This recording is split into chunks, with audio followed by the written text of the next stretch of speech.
আমার পূর্ববর্তী বক্তা বলেছেন যে 2014 সালে দেশের যশস্বী প্রধানমন্ত্রী নরেন্দ্র মোদীজি আগেও ছিল, কিন্তু পরে উনি সিদ্ধান্ত নিলেন যে না, এই জন ঔষধিটা যাতে যারা গরিব অংশের মানুষ, দুস্থ মানুষ রয়েছেন, তারা যাতে সহজ মূল্যে ওষুধ ক্রয় করতে পারেন, তার জন্য বিশেষ করে এই জন ঔষধি কেন্দ্রের কথা উনি উল্লেখ করেছেন। এবং 2014 সাল থেকে এখন পর্যন্ত প্রায় 11 বছরে সারা ভারতবর্ষে 768 জায়গায় মানে জেলাতে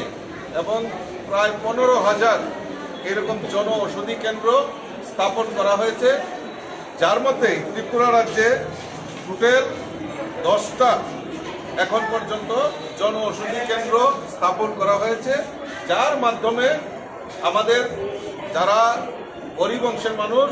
তারা যাতে এই সহজ মূল্যে যাতে ওষুধ ক্রয় করতে পারে তার ব্যবস্থা আমাদের সরকার এবং আমাদের দেশের যশস্বী প্রধানমন্ত্রী তার ব্যবস্থা করেছে। আমাদের সিদ্ধান্ত হয়েছে, আমাদের সর্বভারতীয় যিনি আমাদের ইউনিয়ন মিনিস্টার অফ হেলথ আদরণীয় জেপি নাড্ডাজি, উনি আহ্বান করেছেন যে প্রত্যেক ভারতবর্ষের প্রত্যেক এমপিরা কোনো না কোনো জন ঔষধি কেন্দ্রে আজকে উপস্থিত হবেন, তা পরীক্ষা নিরীক্ষা করবেন এবং সেখানে লাভার্থীদের সঙ্গে কথা বলবেন, স্টক নিয়ে কথা বলবেন এবং এইটার কোনো দুর্বলতা যদি থাকে সেই ব্যাপারে একটা রিপোর্ট তৈরি করে কেন্দ্রীয় সরকারকে পাঠানোর জন্য নির্দেশ দেয়। সেই মোতাবেক আমি আজকে আপনাদের এখানে মধ্যে উপস্থিত হয়েছি এবং আমি জেনে খুশি হয়েছি যে এই আইজিএম হসপিটাল আমাদের এই যে জন ঔষধি কেন্দ্র, এটা ত্রিপুরা রাজ্যের মধ্যে নাম্বার 1 বিজনেস এখানে হয়, মানুষ এখান থেকে ভালোভাবে পরিষেবা নিতে পারে। তো কাজেই আমি সৌভাগ্যবান যে আজকে আমি আপনাদের মধ্যে উপস্থিত হয়েছি এবং এইটাকে আরো ব্যাপক প্রচার প্রসার কিভাবে করা যায় তার জন্য পরবর্তী সময়ে আমাদের কেন্দ্রীয় মন্ত্রী 9 তারিখে আমাদের এই ত্রিপুরা রাজ্য সফরে আসছেন, আপনারা জানেন। তো সেদিনও আমি বিস্তারিত আরো কথা বলবো, যদি কোনো প্রয়োজন হয় এর জন্য ঔষধি কেন্দ্রের ব্যাপক প্রচার প্রসারের জন্য আমি ওনার সঙ্গে ব্যক্তিগতভাবে কথা বলবো। আমি আর কথা না বাড়িয়ে আমি ধন্যবাদ জানাই আইজিএম এর সুপারিনটেন্ডেন্ট, ডেপুটি সুপারিনটেন্ডেন্ট এবং ডক্টরসরা এখানে আছেন, যে আপনাদের পরিষেবা আমরা যদি দেখি যে